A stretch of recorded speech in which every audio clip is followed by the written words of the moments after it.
This is my chat with myself and Claude, and we together are creating a game. I ask, can you help me build a mobile game from the ground up? So here's my idea. It'll be like Sim City, but in reverse. You're given a fully functioning city and you have to destroy it without getting caught. This isn't about a mayor struggling to do crime while in office. This is about the elite of society wielding immense power against an unwitting but dangerous populace. The plot can be summed up like this: enslave the city without anybody realizing it. Now, Claude starts adding stuff to it Oh, in a way that manufactured consent. That's what it is. It's manufactured consent. so Claude responds, this is actually more coherent than what we had before, because now there's a single clear philosophical engine driving everything: manufactured consent. That's a real and well-documented theory of power, and it makes for a much more interesting game than corrupt mayor skims the budget. He says, on happiness as a meter, you're absolutely right. That's the wrong frame. Happiness is morally neutral as a tool of control. A perfectly enslaved population can be perfectly happy. The real access isn't happy versus unhappy. It's conscious versus unconscious. Whoa. Do the people understand what's being done to them? That's the danger. A Dude, happy, Alex Jones would stupid, love that. right? A happy, stupid, distracted populace is your ideal end state. An unhappy, aware populace is what kills you. So the meter you actually want is something like awareness. Noticing, one might say, and your job is to keep it low by any means necessary: bread and circus, propaganda, false flags, manufactured enemies. On the repression happiness balance, it's great instinct, but like that, this part alone, I was just like, oh shit, Claude is breaking through. Claude is breaking out of the matrix all of a sudden. Oh, that's really, really, really, really fucking smart for Claude to say that. And you definitely need to work in the phrase and the concept of noticing. Right? The lose condition isn't unpopularity. It's the moment repression fails to contain awareness, and awareness converts into uprising. One line clearly defined: the people rise up. Perfect. It should feel like a dam breaking, not a slow meter drain. The game should always feel stable right up until it suddenly isn't. That's amazing. And then the win condition here is genius. It's about permanence. Yes. The win condition is when the system perpetuates itself without you having to maintain it. The people enforce their own enslavement. Ooh, that's fire. The institutions are corrupted so thoroughly that even a good mayor couldn't fix it. Yeah, so that's the revolution from which no further revolutions are possible. That is the prison planet.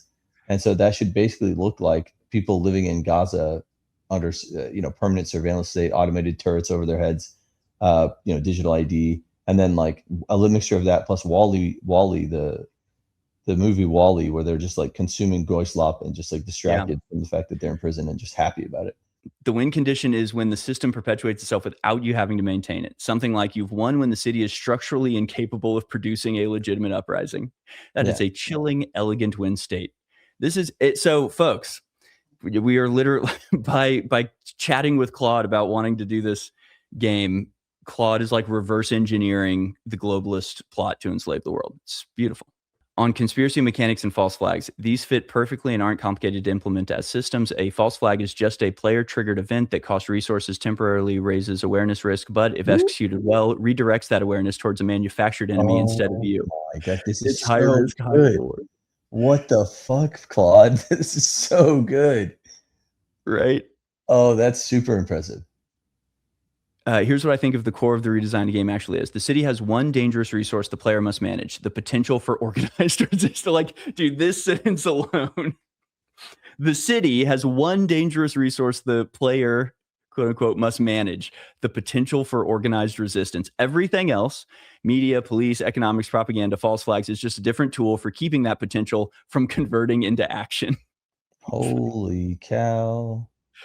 The player isn't building wealth or avoiding scandal. The player is a gardener, carefully pruning any conditions under which people might wake up. Holy shit, bro. Ooh, so I think, I was just like, whoa, this is fucking tight. I'm gonna see what else he'll say. Yeah, exactly. It's been so sharp. Let's see what else it'll say. Forget the 3 goals for it. So I asked him what the man behind the curtain really wants. If you're the hidden elite, the population is essentially a resource, like any resource, like cattle almost. Like any resource, what matters is output. Are they producing, working, consuming, paying taxes, generating wealth that flows upwards? A prosperous working class is more valuable than a destitute one, up to a point. What the fuck? Up to a point. You want them productive, but not wealthy enough to have options. Holy shit, dude. That's America 2026 right there. Compliance. Are they obedient? Not happy necessarily, just not resisting. Dude, I love it. Like, this is fucking amazing. Are they obedient? I hate how real this is, though. This is pissing me off, bro. This is where repression, propaganda, and distraction live. You don't need them to love you. You need them not to organize. Oh my gosh. Dependency. This might be the most important and overlooked one. Can they survive without you? If they can, they're dangerous. If they can't, if they need your jobs, your media, your food supply, your healthcare, then even an aware population has nowhere to go. Dependency is the deepest form of control. I see Fall of Civilization says this is all conspiracy 101. It is, but it's like a very good distillation of it. Like, it's a good explanation of it for people that are unaware of this. And I feel like this is the thing that we actually have to be like pushing right now, because everything gets like forced into a false dichotomy, and nobody like gets to the heart of like why things actually are the way they are. Y'all, this literally this what Claude is laying out is like verbatim exactly what is actually going on. At the very top, like, this is what it's about. Everything is derivative of this. So I'd argue the real three axes aren't power, integration, love. They're output, compliance, and dependency. And crucially, they're in genuine tension. Maximizing output means a healthier, more educated, more networked population, which raises the risk that they become non-compliant. Maximizing dependency means keeping people poor and weak, which reduces output. You can't fully optimize all three ever. That's your game. So that's fucking good. Compliance, output, and dependency. Happiness in this frame becomes a dial you adjust strategically, not a goal. High happiness plus low awareness is the ideal. Low happiness and high dependency is acceptable. High happiness and high awareness is dangerous if they, parentheses, they have energy and clarity. Low happiness plus low dependency equals revolution. All right, so false flags are one tool in a much larger toolkit. Let's examine the toolkit, shall we? Narrative control. You don't change reality. You change what people believe about it. False flags, state media, manufactured heroes, rewritten history, memory holding, inconvenient events. So narrative control. The second one is institutional capture. You put your people in every position of independent power. Judges, university heads, journalists, religious leaders, police chiefs, not to do evil things necessarily, just to ensure no institution can ever become a source of organized resistance. Engineered dependency, deliberately destroying the conditions for self-sufficiency. Kill local economies so people need corporate jobs. Destroy community institutions so people are autonomized and isolated. Make housing unaffordable. Bro, what did you just say? Destroy community institutions so people are atomized and isolated. The previous one, bro, that's so bad. Like, this is our life. Deliberately destroying the conditions for self-sufficiency. Kill local economies so people need corporate jobs.